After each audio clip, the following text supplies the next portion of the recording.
Good morning, students. Welcome to our e-learning class. Today we are going to study the first chapter, Psychology is Scientific Discipline. Today we are going to study the first chapter. Last year psychology के जो कुछ concept है तो आपने clear KIA.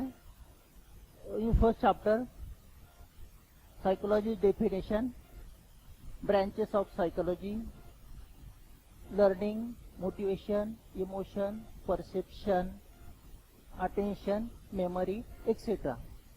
In first chapter, psychology definition, psychology की जो दो parts है, psyche and logos. The first definition, psychology is a study of soul or mind. In second definition, Watson scientist ने prepared की, psychology is a study of behavior. Next definition, Dr. Sigmund Freud, psychology is a study of unconsciousness. And next definition, Morgan scientist ने prepared की, psychology is a study of human and animal behavior and etc. Next new point, branches of psychology. Branches of psychology में criminal psychology, industrial psychology, educational psychology, criminal psychology and etc. Motivation, emotion, learning, ये पूरे point last year आपने complete किए. Memory के जो दो points थे उनसे short term memory and long term memory. Learning में जो डेफिनेशन थी, learning is a relatively permanent change in behaviour which is due to experience और practice. Today we are going to study the first chapter. First point, introduction. Introduction. We live in a science. Science are broadly classified into three types. Number one, physical sciences. In physical science K 3 points रहेंगे. Number one, physics, chemistry and zoology. Number second, biological sciences. In biological sciences, zoology, botany end physiology. Zoology में रहेगा पूरा animal का study रहेगा, botany में पूरे plantation का पूरा डिटेल स्टडी रहेगा और फिजियोलॉजी. नंबर थर्ड रहेगा sociology, social sciences. In social sciences जो 3 पॉइंट्स रहेंगे, psychology, sociology end economics. Psychology में पूरे लास्ट ईयर पूरा डिटेल स्टडी होगा है. साइकोलॉजी में पूरा बिहेवियर और ह्यूमन का स्टडी कर सकता है. सोशियोलॉजी में रहेगा फैमिली के culture, tradition and last point रहेगा इकोनॉमिक्स. इकोनॉमी के पूरे बिजनेस का स्टडी रहेगा. Today we are going to study in psychology. Both are 2 mediums, Marathi and English. तर आता आपण मराठी मीडियमच्या मुलांसाठी आपण पाहणार आहोत. पहा, मानसशास्त्राचा जो पहिला चॅप्टर आहे, मानसशास्त्र एक विज्ञान शाखा. तर मानसशास्त्रामध्ये आपण मागील वर्षी मानसशास्त्राच्या जे काही घटकांचा आपण अभ्यास केला त्यामध्ये आपण काही पॉइंट त्या ठिकाणी पाहणार आहोत. पहा, तर त्यामध्ये पहिलं जे प्रकरण आपण पाहिलं होतं मानसशास्त्र, त्यामध्ये मानसशास्त्राची विविध व्याख्यामध्ये आपण पाहिले. पहा, मानसशास्त्र हा जो शब्द आहे तर तो सायके आणि लोगस या 2 शब्दापासून त्या ठिकाणी तयार झालाय. त्यानंतर जी पहिली व्याख्या मानसशास्त्राची तयार झाली, सायके आणि लोगस म्हणजे मनाचा अभ्यास करणारे शास्त्र म्हणजे मानसशास्त्र, अशी मानसशास्त्राची पहिली व्याख्या तयार झाली. पहा, त्यानंतर जी दुसरी व्याख्या तयार झाली तर ती वॅटसन शास्त्रज्ञाने त्या ठिकाणी तयार केली. तर वर्तनाचा अभ्यास करणारे शास्त्र म्हणजे मानसशास्त्र, ही दुसरी व्याख्या आपण पाहिली. त्यानंतर डॉक्टर सिगमंड फ्रॉइड यांनी तयार केलेली जी तिसरी व्याख्या, अबोध मनाचा अभ्यास करणारे शास्त्र म्हणजे मानसशास्त्र, ही तिसरी व्याख्या. त्यानंतर जी चौथी व्याख्या आपण पाहिली तर त्यामध्ये मॉर्गन किंग मानसशास्त्रज्ञाने जी चौथी व्याख्या तयार केली तर ती आहे. पहा, मानव आणि मानवेतर प्राणी यांच्या वर्तनाचा अभ्यास करणारे शास्त्र म्हणजे मानसशास्त्र, ही व्याख्या एक पाहिली आपण. त्यानंतर त्यामध्ये जे काही घटक आपण पाहिले ते मानसशास्त्राच्या विविध शाखा. तर त्या शाखेमध्ये शैक्षणिक मानसशास्त्र, औद्योगिक मानसशास्त्र, गुन्हेगारीचे मानसशास्त्र, सल्लामसलत मानसशास्त्र, तर अशा विविध शाखा मानसशास्त्रामध्ये आहेत. तर आपल्या जीवनाचे जे विविध क्षेत्र आहेत त्या प्रत्येक क्षेत्रामध्ये मानसशास्त्राचा उपयोग होत असतो पहा. त्यानंतर आपण जी काही प्रकरणं मागील वर्षी पाहिली त्यामध्ये अवधान, संवेदन, अध्ययन, स्मरण, प्रेरणा आणि भावना अशा विविध प्रकाराचा अभ्यास आपण मागील वर्षी केलाय पहा.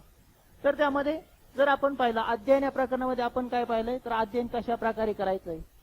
तर अध्ययनाची व्याख्या त्या ठिकाणी सांगितली गेली पहा. सराव अथवा प्रयत्न यामुळे व्यक्तीच्या वर्तनात जे बदल घडून येतात की जे बदल कायमस्वरूपी टिकत असतात तर त्यालाच अध्ययन असं म्हटलं गेलंय. मग यामध्ये आपण अभ्यास कसा करावा ते आपण सर्व त्या ठिकाणी पाहिलंय.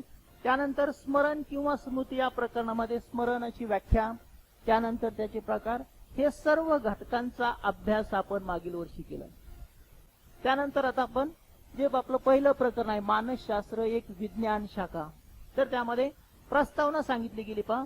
तर आपण एक विज्ञान युगात आपण जीवन जगत आहोत आणि विज्ञानाचा किंवा शास्त्राचा आपल्या जीवनावर विविध प्रकारे परिणाम होत असतो. म्हणून शास्त्राचे त्या ठिकाणी 3 प्रकार जे सांगितले गेलेत तर त्यामध्ये असणारा जो पहिला प्रकार सांगितला गेलाय त्यालाच नैसर्गिक शास्त्र म्हणून म्हटले गेले पहा.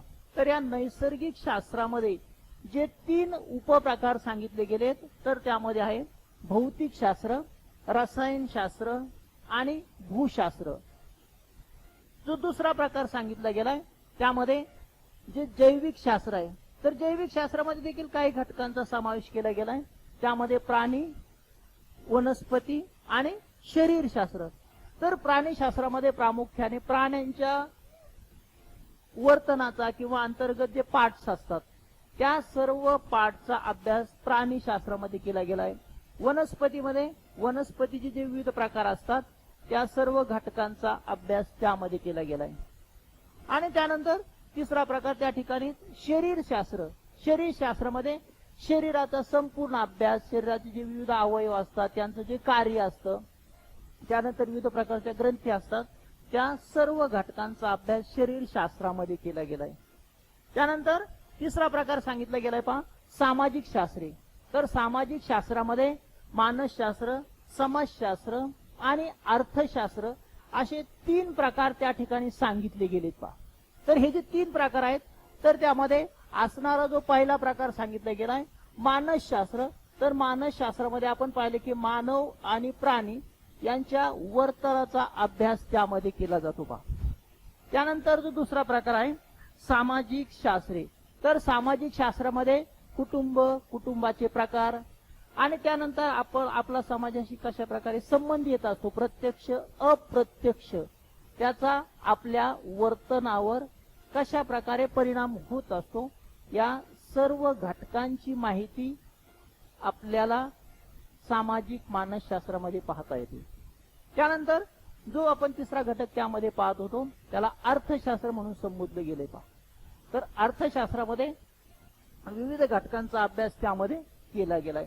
तर अशा प्रकारे शास्त्राचे जे 3 प्रकार आपण त्या ठिकाणी पाहिले गेले. फॉर इंग्लिश मीडियम, की features of science. Science is a derived from Latin word scientia. Scientia means knowledge. Scientia means knowledge. Knowledge means pursuit, application of knowledge. Understanding means knowledge. Knowledge K 3 types रहेंगे. Empirical evidence. Empirical evidence में रहेंगे. Empirical evidence में क्या रहेंगे, आप जब study start कर सकते हैं तो 2 पॉइंट इंपॉर्टेंस रहेंगे, observation end experimental methods end introspection.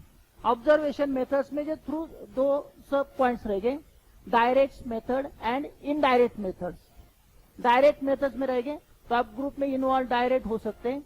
Indirect methods में आप ग्रुप में डायरेक्ट इन्वॉल्व नहीं हो सकते.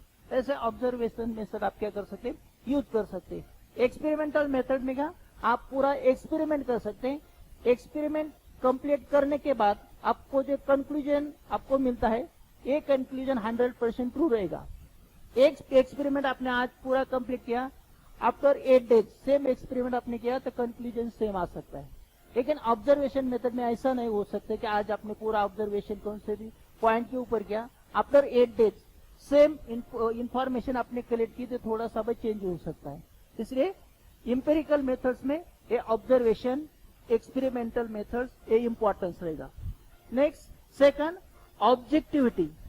ऑब्जेक्टिविटी मेथड्स में क्या रहेगा, जब आप इंफॉर्मेशन कलेक्ट कर सकते हैं, इंफॉर्मेशन कलेक्ट करते टाइम प्रेजुडाइज, वैल्यू, विशेष, ये पूरे पॉइंट इंपॉर्टेंस रहेंगे।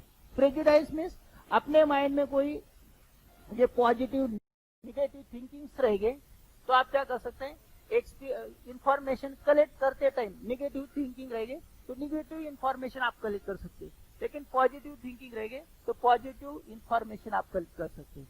इसलिए पॉजिटिव और निगेटिव थिंकिंग इंफॉर्मेशन कलेक्ट करते टाइम नहीं होना चाहिए। इसके बाद वैल्यू, विशेष, एक पूरे पॉइंट ऑब्जेक्टिविटी में रहेंगे। Next, number third, scientific casualty. Scientific casualty में रहेगा वेरिएबल्स। वेरिएबल के दो पॉइंट्स रहेंगे, independent variables end dependent variable.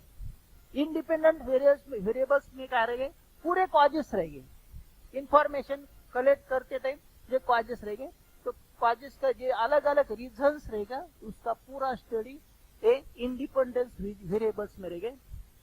और डिपेंडेंस वेरिएबल में पूरे इफेक्ट्स हो सकता है। तो इसे पूरे इंडिपेंडेंस एंड डिपेंडेंस वेरिएबल का पूरा आप इंफॉर्मेशन आप कलेक्ट कर सकते हैं। Next, number fourth, systematic exploration. Systematic exploration में क्या रहेगा, problems of hypothesis, collect of facts end application of facts. तो ऐसे पूरे इंफॉर्मेशन आप कलेक्ट कर सकते हैं। End last, number fifth, replication. अपने पूरा इंफॉर्मेशन कलेक्ट करने के बाद ये इंफॉर्मेशन ट्रू है और फॉल्स है तो इसलिए आपको क्या होना चाहिए, रेप्लिकेशन। ऐसे पूरे की फ्यूचर्स ऑफ साइंस में कितने 5 पॉइंट कंप्लीट हो गए इन मराठी मीडियम। तर मराठी मीडियम मध्ये पहा, मानसशास्त्राची जी काही वैशिष्ट्ये आपल्याला सांगितली गेली त्या वैशिष्ट्यांचा अभ्यास आपल्याला या ठिकाणी करायचा आहे पहा।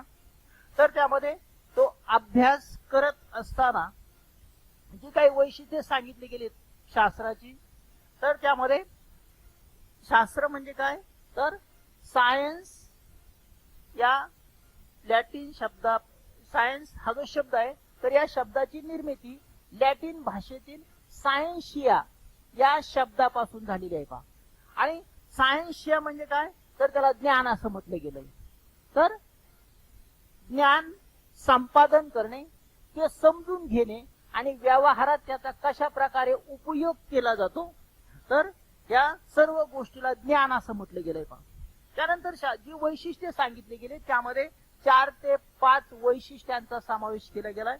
त्यामध्ये जे पहिलं वैशिष्ट्य सांगितले गेले पहा, तर त्याला सप्रमाण पुरावा असं म्हटलं गेलंय। तर सप्रमाण पुरावा म्हणजे काय, विशिष्ट माहितीच्या आधारे आपल्याला पुरावा गोळा करायचा आहे पहा।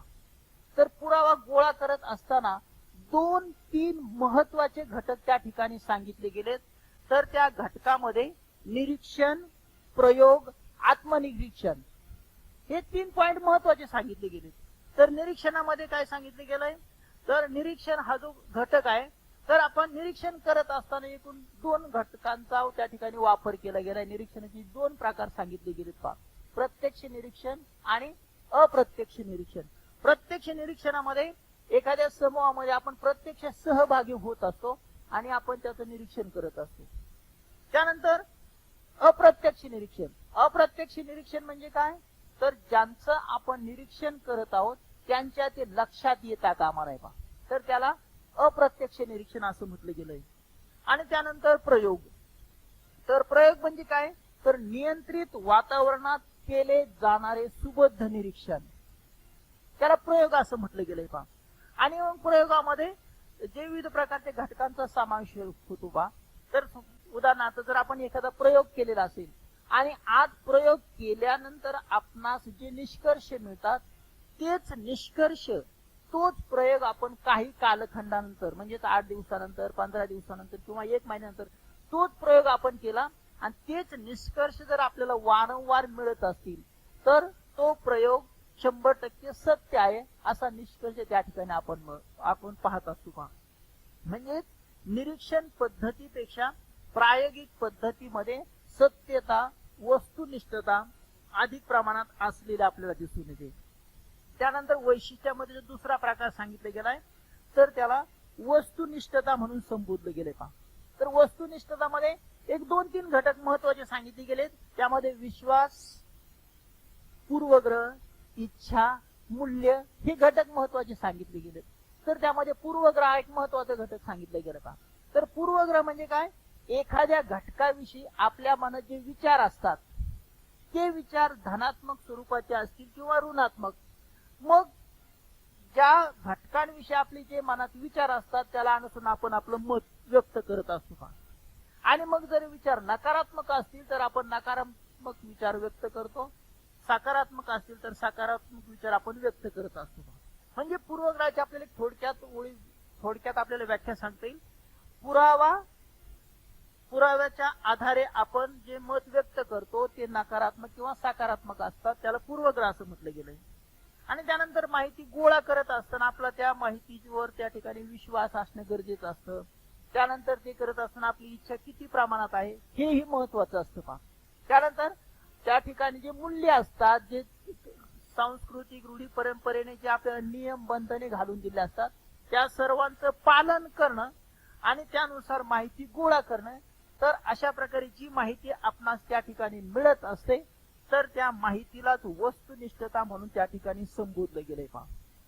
त्यानंतर जो चौथा प्रकार त्या ठिकाणी सांगितला गेलाय तर त्यामध्ये शास्त्रोक्त कार्यकारण परिवर्तक. तर हा जो चौथा प्रकार त्या ठिकाणी सांगितला गेलाय, नंबर 3 शास्त्रोक्त कार्यकारण परिवर्तक. तर परिवर्तक म्हणजे काय, थोडक्यात त्याला बदल असं म्हटलं गेलंय पहा. तर हा जो बदल असेल तर तो बदल शास्त्रोक्त पद्धतीने त्या ठिकाणी कशा प्रकारे घडून येतो, तर त्याचे एकूण 2 प्रकार सांगितले गेलेत. तर त्यामध्ये 2 प्रकार सांगत असताना परिवर्तक त्या ठिकाणी महत्वाचा मानला गेलाय पहा. तर परिवर्तकाला आपण काय म्हटलं गेलंय, बदल असं म्हटलं गेलंय. तर त्या परिवर्तकाचे जे 2 प्रकार सांगितले गेले, स्वतंत्र परिवर्तक आणि परतंत्र परिवर्तक. तर स्वतंत्र परिवर्तकामध्ये अभ्यास करत असताना जी कारणे असतात त्या कारणांचा त्या ठिकाणी अभ्यास केला गेलाय पहा. आणि परतंत्र परिवर्तकामध्ये जे परिणाम असतात त्या परिणामाचा अभ्यास त्या ठिकाणी केला गेलाय. त्यानंतर चौथं वैशिष्ट्य जे सांगितलं गेलंय तर ते वैशिष्ट्य आहे पद्धतशीर विश्लेषण. पद्धतशीर विश्लेषणामध्ये एक 2-3 घटक सांगितले गेलेत. त्यामध्ये काय, समस्या निश्चित करणे, त्यानंतर गृहीतक मांडणे, त्यानंतर त्याचं विश्लेषण करणे, असे 2 ते 3 घटक महत्वाचे मानले गेले. तर त्यामध्ये समस्या निश्चित करणे पहा, म्हणजे ज्या घटकावर आपल्याला संशोधन करायचंय ती नेमकं समस्या काय आहे ते अगोदर जाणून घ्यायचंय. ते जाणून घेतल्यानंतर आपल्याला गृहीतक व्यक्त करायचे पहा. गृहीतक म्हणजे काय, तर आपण समस्या सोडायला आपण सुरुवात केली तर ती कशा पद्धतीने आपल्याला सोडवता येईल त्याला गृहीतक असं म्हटलं गेलंय. आणि त्यानंतर जी माहिती आपण समस्येच्या संदर्भात गृहीतकाच्या संदर्भात आपण जाणून घेतलेली आहे तर त्या माहितीचं आपल्याला संपूर्ण विश्लेषण करायचं असतं. तर अशा प्रकारे हे एकूण 3 ते 4 घटक महत्वाचे सांगितले गेलेत. आणि शेवटचा घटक जो आहे त्याला पडताळा असं म्हटलं गेलंय पहा.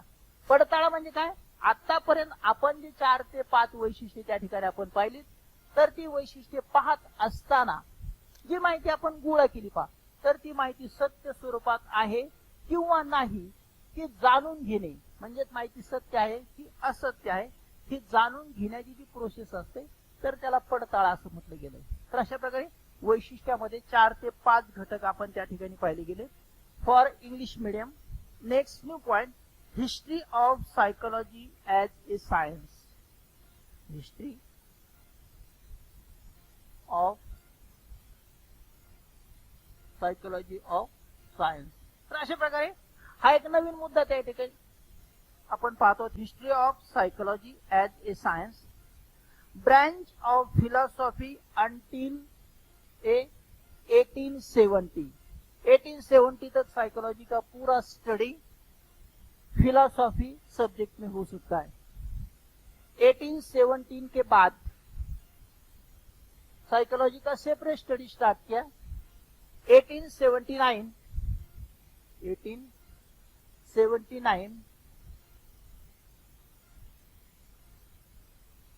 विलियम उन ए साइंटिस्ट ने साइकोलॉजी की एक न्यू ब्रांच अभी ओपन की। 1879 William Wundt, he is a German scientist.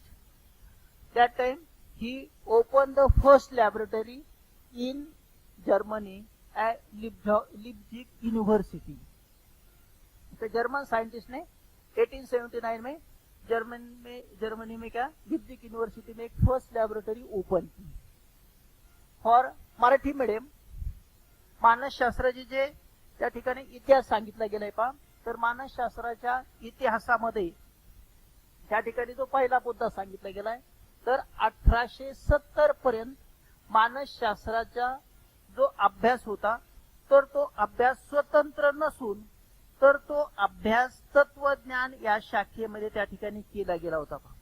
तर त्यानंतर 1870 नंतर काय झाले, मानसशास्त्राच्या स्वतंत्र अभ्यासास सुरुवात झाली आणि ती जी सुरुवात केली तर ती विलियम वुंट या मानसशास्त्रज्ञाने।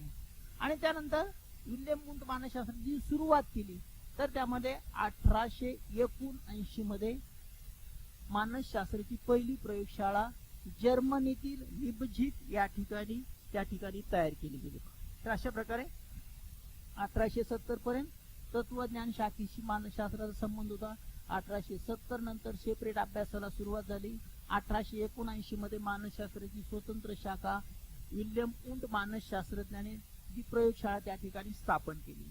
For English medium, emergence of structuralism, advocated structuralism, इसके ऊपर पूरा जो स्टडी किया William Wundt and his students Titchener, ये दो साइंटिस्ट ने इमर्जेंस ऑफ स्ट्रक्चरलिज्म के ऊपर पूरा डिटेल स्टडी किया। The methods of introspection to study sensation and perception. तो sensation, perception and introspection. Sensation means क्या, सेंसेशन मीन्स इन्वायरमेंट में पूरे चेंजेस हो सकता है, वॉइस, नॉइज, टच, टेम्परेचर, इसका पूरा इंफॉर्मेशन आपके पास आ सकता है, मीन्स रहेगा सेंसेशन। सेंसेशन के बाद perception, perception means meaningful sensation means perception. Sensation easy रहेगा, परसेप्शन थोड़ा सा हार्ड रहेगा। और उसके बाद इंट्रोस्पेक्शन। और number 4 emergence of functionalism. Functionalism was advocated by William James. William James scientist ने फंक्शनलिज्म के ऊपर स्टडी करते time thinking and cognitive process का ज्यादा से ज्यादा यूज किया। फॉर मराठी मीडियम, नंबर 3 रचनावादाचा उदय। तर जो तिसरा पॉइंट मराठी इतिहासामध्ये सांगितलं गेलाय, रचनावादाचा उदय। तर रचनावादाचा उदय यामध्ये जो विचार प्रवाह सर्वात प्रथम मांडला गेलाय तर तो विलियम वुंट आणि त्यांचे शिष्य टिचनर या मानसशास्त्रज्ञ तो मांडला गेलाय पहा। आणि तो मांडल्या गेल्यानंतर विलियम वुंट यांनी स्वतंत्रपणे त्या ठिकाणी तो अभ्यास केला गेलाय। त्यामध्ये तो अभ्यास करत असताना वेदन, संवेदन आणि आत्मनिरीक्षण हे 3 घटक त्यांनी महत्वाचे सांगितले गेले। तर वेदन म्हणजे काय, तर सभोवतालच्या घटकाची माहिती आपल्यापर्यंत येणे, त्याला वेदन असं म्हटलं गेलंय। आणि त्या वेदनेला अर्थ प्राप्त झाला तर मग संवेदन होत असतं। म्हणून संवेदनाची जी व्याख्या सांगितली गेली, अर्थपूर्ण वेदन म्हणजे संवेदन। वेदन ही अगोदर घडणारी प्रक्रिया असते, संवेदन ही त्यानंतर घडणारी प्रक्रिया असते। म्हणजे वेदन आणि संवेदन या एकानंतर एक घडणाऱ्या अशा प्रक्रिया असतात। आणि त्यानंतर आत्मनिरीक्षण। आत्मनिरीक्षण म्हणजे काय, आपणच आपल्या मनात डोकावणे, त्याला आत्मनिरीक्षण असं म्हटलं गेलंय। त्यानंतर जो 4था प्रकार सांगितला गेलाय, कार्यवादाचा उगम। कार्यवादाचा उगम यामध्ये कार्यवादाचा जो विचार प्रवाह आहे त्या विचार प्रवाहाच्या संदर्भात सर्वात प्रथम विलियम जेम्स या मानसशास्त्राने त्याविषयी संशोधन केलंय बा। आणि ते संशोधन करत असताना त्यांनी बोधात्मक अवस्थेचा त्या ठिकाणी अभ्यास केला. बोध म्हणजे काय, तर थोडक्यात जाणीव होते. तर अशा प्रकारे बोधात्मक अवस्थेचा जो अभ्यास त्या ठिकाणी जो केला गेलाय, तर तो विल्यम जेम्स या मानसशास्त्रज्ञाने तयार केलाय. पहा next number 5 for English medium, emergence of psychoanalysis. Emergence of psychoanalysis के ऊपर डॉक्टर सिगमंड फ्रॉइड साइंटिस्ट ने डिटेल स्टडी किया. स्टडी करते टाइम सिगमंड फ्रॉइड ने लास्ट ईयर साइकोलॉजी की डेफिनेशन प्रिपेयर की थी. Psychology is a study of unconsciousness. Unconscious means conscious की opposite condition. Next number 6 emergence of behaviourism. Emergence of behaviourism के ऊपर डॉक्टर वैटसन साइंटिस्ट ने detail study किया. Study करते टाइम इसने पूरा स्टडी बिहेवियर के ऊपर किया. Behaviour is means walking, talking, running, sleeping, writing, ये पूरे जो एक्टिविटीज रहेगा तो पूरा एक्टिविटीज बिहेवियरिज्म पे रहेगा. Next number 7 emergence of humanistic psychology. तो इसके ऊपर कार्ल रॉजर साइंटिस्ट ने डिटेल स्टडी किया. And last 8 point emergence of cognitive. इसके ऊपर अलरस निसर साइंटिस्ट ने डिटेल स्टडी किया. और स्टडी करते टाइम उसने जो 3-4 सब पॉइंट्स बताया, discipline making, problem solving, intelligence, language, ये पूरे पॉइंट इसमें पूरे कंप्लीट हो गए. फॉर मराठी मीडियम नंबर 5 मनोविश्लेषणाचा उदय. तर याविषयी डॉक्टर सिगमंड फ्रॉइड यांनी संशोधन त्या ठिकाणी केलेलं आहे. त्यानंतर नंबर 6 वर्तनवादाचा उदय. वर्तनवादाचा उदय यामध्ये वॅटसन सायंटिस्टने त्या ठिकाणी अभ्यास केलेला आहे. त्यानंतर जो नंबर 7 सांगितला गेलाय मानवतावादाचा उदय, त्यामध्ये कार्ल रॉजर्स यांनी त्या ठिकाणी जे सांगितले गेले. त्यानंतर जो शेवटचा घटक सांगितला गेलाय बोधात्मक उपपत्तीचा उदय, तर यामध्ये अलरिस नेसर सायंटिस्टने त्या ठिकाणी संशोधन केले. पहा संशोधन करत असताना समस्या, त्यानंतर निर्णय प्रक्रिया, समस्या परिहार, भाषा आणि बुद्धिमत्ता हे जे घटक आहेत, तर या सर्व घटकांचा अभ्यास यामध्ये केला गेला. तर अशा प्रकारे मानसशास्त्राचा अभ्यास करत असताना आपण वरील त्या ठिकाणी जे मुद्दे पाहिले त्यामध्ये प्रस्तावना, वैशिष्ट्य आणि मानसशास्त्राचा इतिहास for English medium, introduction, historical background and features. Thank you.